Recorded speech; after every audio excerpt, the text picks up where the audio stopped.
तो हमारे जो दर्शक और श्रोता हैं वो सबसे पहले वो 3 सवाल जानना चाहेंगे जो आपके पिता ने आपसे पूछे।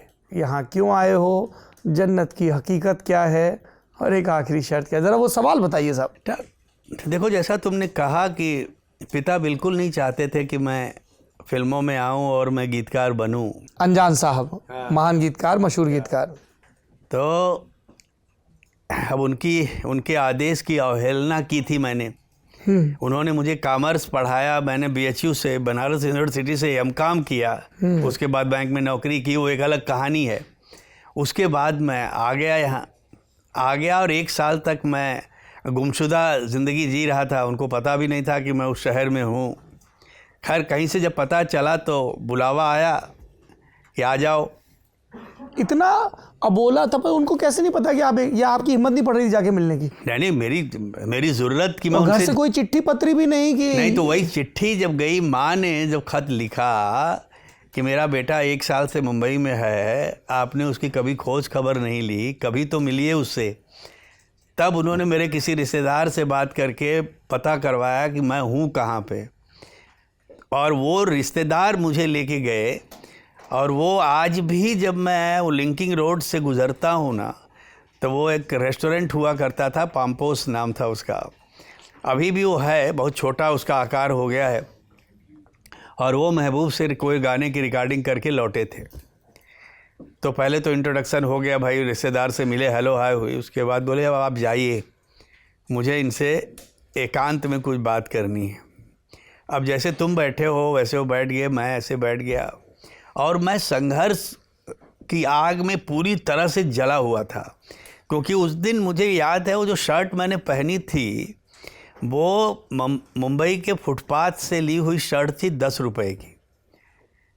और वो देख के उनको अंदाज़ा लग गया कि ये बहुत बुरे दौर से गुज़र रहा है। वो मेरे पिता जो बहुत ही महान, जिनको मतलब मैं अगर बताऊं कि हम कम से कम 10 जन्म लेके भी लिखेंगे तो वहाँ तक पहुँचना मुमकिन नहीं है हमारे लिए।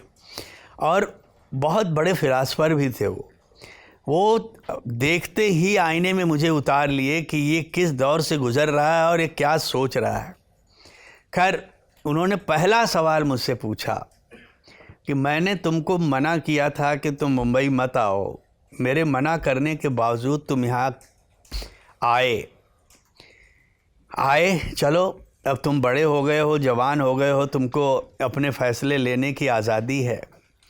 अब मैं तुमसे 2-3 सवाल पूछूंगा, उनके जवाब तुम्हें देने होंगे, और अगर तुमने सही जवाब दे दिया तब तो मैं तुमको अपने पास रखूंगा, वरना ज़िंदगी तुम्हारी है, संघर्ष तुम्हारा है, फ़ैसला तुम्हारा है। मैं उसमें कोई दखल अंदाजी नहीं करूंगा। और मैं ये सोच के गया था, क्योंकि मैं नाराज़ बहुत था, क्योंकि कई रातें मैं भूखे सोया हुआ था, क्योंकि खाने के लिए पैसा नहीं था। तो मैं इस आक्रोश में था कि आज ये जो भी पूछेंगे 2 टूक जवाब दूंगा। अब मैं इम्तहान देने बैठ गया।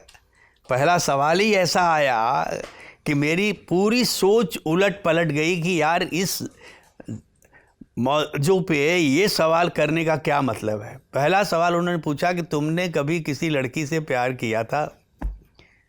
मैं 2 मिनट का पॉज था मेरा, यार अब ये सवाल यहाँ क्यों पूछ रहे हैं। मैंने बोला हाँ किया था। तो उनका चेहरा जरा और तमतमाया और उन्होंने पूछा क्यों प्यार किया था?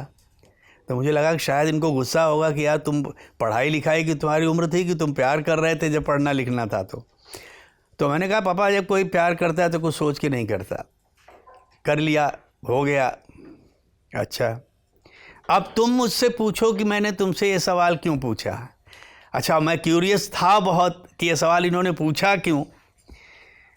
अब देखो जवाब जो था बेटा, ये है मेरे पिता का जवाब, जो मैं कभी ज़िंदगी में सोच नहीं सकता कि एक आदमी यहाँ से जाके सवाल किया होगा। बोलो मैं देखो बेटा इसलिए पूछा मैंने ये सवाल कि जहाँ तुम आए हो ना, ये जो मुंबई शहर है और एक ख़ास तौर से जो फिल्म नगरी है, ये एक लड़की की तरह है, एक महबूबा की तरह है।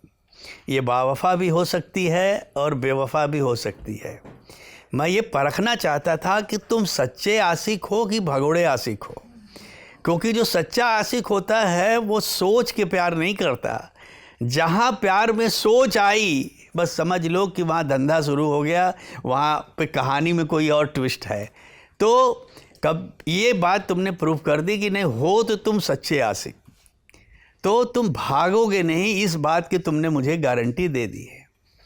चलो भाई, अच्छा क्या सोच के आए हो कि ये जन्नत है, यहाँ हूरें होंगी, परियाँ होंगी, इतनी खूबसूरत खूबसूरत हीरोइनें होंगी, और तुम आनंद बख्शी, साहिर लुधियानवी, शैलेंद्र बन जाओगे, लोग तुम्हारे ऑटोग्राफ लेंगे, तुम्हारे साथ फ़ोटो करवाएंगे। मैंने बोला हाँ, सोच के तो यही आया हूँ। मगर एक चीज़ तुमने नहीं सोची बेटा, कि जन्नत पाने के लिए एक काम करना पड़ता है जो तुमको पता नहीं है। मैंने बोला क्या? बोले मरना पड़ता है। जन्नत ऐसे तो मिलेगी नहीं, तो मरने के लिए तैयार हो। वहाँ मैं रुक गया ज़रा, क्योंकि मुझे लगा कि ये तो मुश्किल है यार, ये तो मुश्किल में डाल रहे हैं मुझे। फिर मैंने बोला हाँ ठीक है, मरना है तो मरना है, क्योंकि आग तो थी वैसी की वैसी। और आखिरी सवाल ये था कि अब से तुम मेरे साथ रहोगे और 1 साल तुम कुछ लिखोगे नहीं। अब मैं तुमको बताऊंगा कि जो तुम लिख रहे थे और जो यहाँ लिखा जाता है, इसमें ज़मीन आसमान का फ़र्क है। ये वो दुनिया है जहाँ तुम कुछ नहीं लिख सकते हो, तुम वो लिखोगे जो एक कहानी लिखवाएगी, जो एक किरदार लिखवाएगा बेटा। तो पहले तो समझो मेरे साथ कि यहाँ की लैंग्वेज अलग होती है।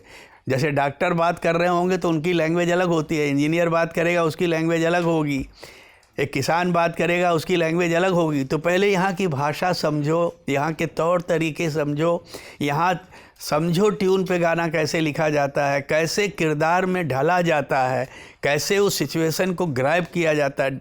एक डायरेक्टर जिसके साथ तुम काम करते हो, उसकी पूरी आपको डायग्नोसिस उसका करना पड़ता है कि ये डेविड धवन है, ये आदित्य चोपड़ा है, ये करण जौहर है।